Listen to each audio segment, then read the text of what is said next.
Bonjour, nous sommes 4 élèves de seconde CGEA, Luna, Océane, Justine et Marius, du lycée de Saint-Aubin-du-Cormier. Et nous allons vous parler de la charge mentale. On a découvert ce sujet et on a eu envie de vous en parler. La charge mentale est susceptible d'impacter différents domaines de nos vies, dont le couple. Elle s'illustre notamment par le fait d'avoir l'impression de devoir penser à tout le temps, et de devoir tout gérer pour tout le monde au sein du foyer. Il faut faire les courses. Il faut mettre la machine à laver en route. Il faut faire les lits. Il faut que je pense à emmener les enfants. Il faut que je lave le sol. Il faut débarrasser le lave-vaisselle. Il faut emmener les enfants au volet. Il faut que l'on invite les grands-parents. Les femmes prennent en charge 65% des tâches domestiques et 71% des tâches parentales, ce qui correspond à 28 heures supplémentaires par semaine, soit 2 fois plus qu'un homme. Bonjour. Pensez-vous qu'aujourd'hui les tâches sont parfaitement réparties dans le couple ? Non. Alors sur la nouvelle génération, je pense que oui. Sur les anciennes générations, non. C'est toujours la femme sur les anciennes générations qui en fait beaucoup plus que le mari. Par contre, maintenant, les jeunes couples, c'est 50-50 en général. Alors non, je pense pas qu'elle soit parfaitement répartie. Voilà, je pense que en concernant les tâches ménagères notamment, mais c'est plutôt, je pense que ça va plutôt concerner les femmes de façon générale, où c'est plutôt elles qui vont faire la cuisine, qui vont s'occuper des enfants, qui vont faire les courses, qui vont faire le ménage, qui vont faire la lessive. Dans votre couple, comment se passe la répartition des tâches ? Je fais plus la partie linge, ménage, repas.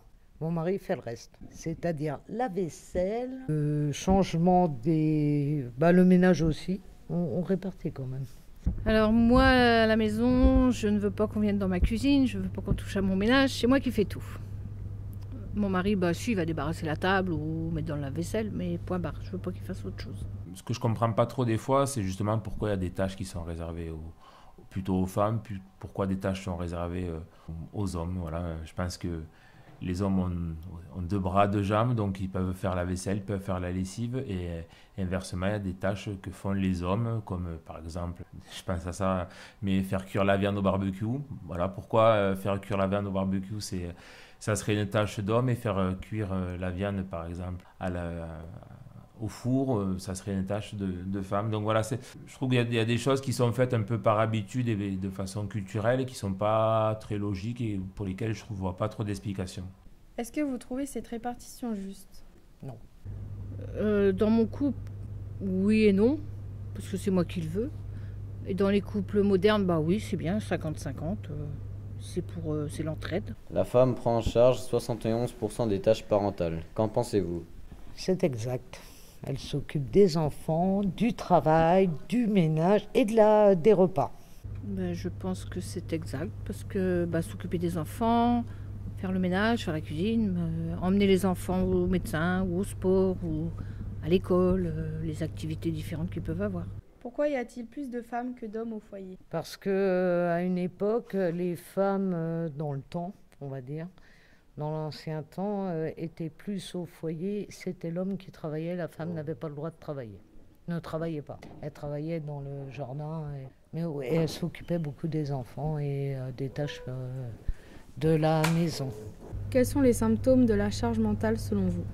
Alors il peut avoir le burn-out, il peut avoir de la dépression, c'est le burn-out, il peut avoir de la fatigue, l'énervement, un ras-le-bol de tout, quoi. Quelles sont les conséquences de la charge mentale selon vous ? Les conséquences, je vais te dire que ça peut être dans l'alcool, tu peux tomber dans la dépression, alors tu prends des médicaments, ce qui te fait tomber dans la drogue, entre guillemets. Les conséquences de la charge mentale. À un niveau personnel, la charge mentale, lorsqu'elle est trop importante, peut donc avoir des conséquences sur la santé et présenter des risques. Troubles du sommeil et de l'attention, et dans les cas les plus graves, épuisement ou burn-out, sentiment de culpabilité, retard, perte de performance au travail. Exemple de différents témoignages anonymes. Témoignage de Stéphanie, 55 ans, et mère de Camille et César. Je ne voulais pas que mon statut de femme enceinte change quoi que ce soit à ma vie. Cette responsabilité m'a complètement écrasée. Tu as l'impression d'être un ventre qui héberge une vie et pas autre chose. Ça m'a foutu par terre.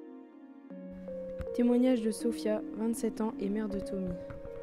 Elle n'était absolument pas préparée psychologiquement. Elle avait terriblement peur de ne pas se retrouver à l'issue de cette grossesse. C'est un processus difficile, souvent sous-estimé. J'ai envie de rebondir sur le terrible et triste incident qui s'est produit plus tôt la semaine dernière. La maman qui s'est jetée en voiture dans la rivière avec ses 2 filles. Et je ne connais pas le contexte de ce drame. Cela aurait pu être moi. Depuis 2 ans, mon mari est père au foyer. Il me disait qu'il ne comprenait pas pourquoi. Je trouvais ça exigeant. Au départ, il ne pensait pas à tout. Ça a été dur de me taire et de le laisser se tromper. Surtout en sachant que cela affectait directement les enfants. Mais il fallait qu'il prenne la charge. Il a appris. Il a dit avoir enfin compris son rôle. Il était désolé de m'avoir laissé tout cela sur les épaules aussi longtemps. Et oui, les rôles sont inversés. J'aide du mieux que je peux, sachant à quel point c'est réel l'exigeant.